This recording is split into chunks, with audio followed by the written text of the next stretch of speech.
welcome back. Thank you for clicking on this video and watching. Now that you're here, we're gonna take a look at apple pie wine, okay? Made it a long time ago. It was my first video, my most viewed video, and my lowest quality video. On Let's Wine About It, we're gonna make my famous apple pie wine, which is also not famous. But that's where you start. You start here, and now I'm like here. It's good progress. Here it is. Last time you saw it, it was in a bigger container. There was more of it. Why is there less now?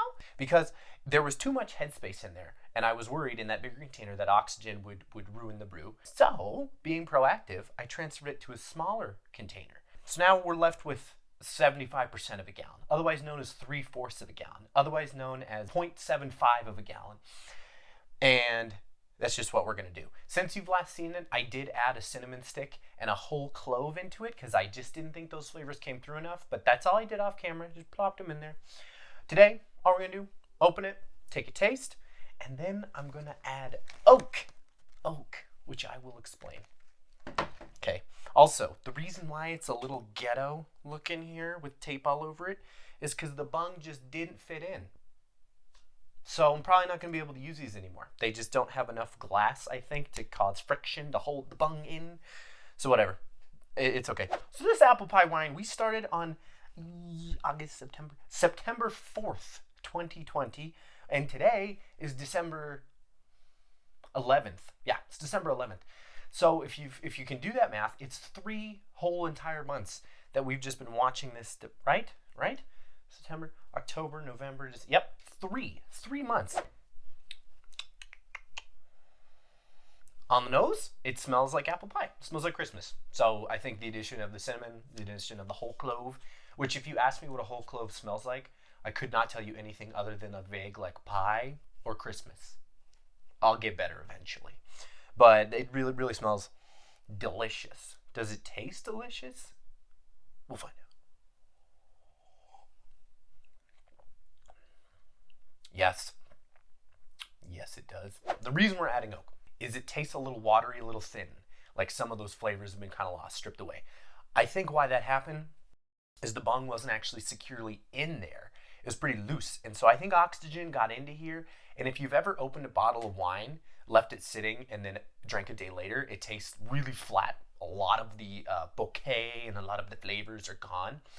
That's what oxygen will do in large amounts. I think that probably happened. So what we're going to do to fix that is we're adding heavy toast American oak. Oak is and has been known to pair with wine beautifully. And it adds both flavors and some structure to the mouthfeel. So like if it tastes watery, you add oak, it adds some stuff in there, adds some structure so it tastes fuller. That's what I'm hoping it'll do. Also, the oak comes in a variety of toasts. You have light toast, medium heavy, and heavy. Essentially, if you go with light toast, you're going to get more oak. Woody flavors that are really bitter, kind of like gasoline. When I used light toast, it kind of added a slight gasoline flavor. Some people like that. I don't.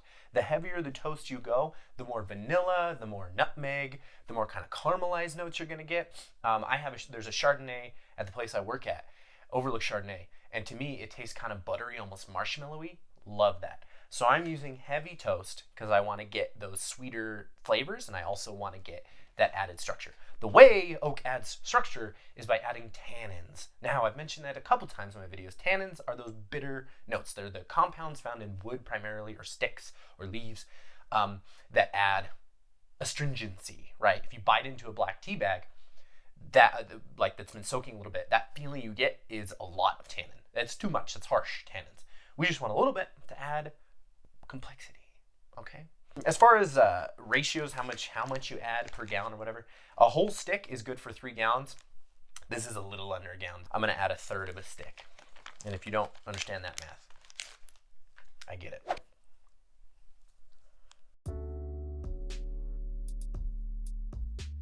God damn. This is, wow, I've done this before. I don't know why this is so difficult.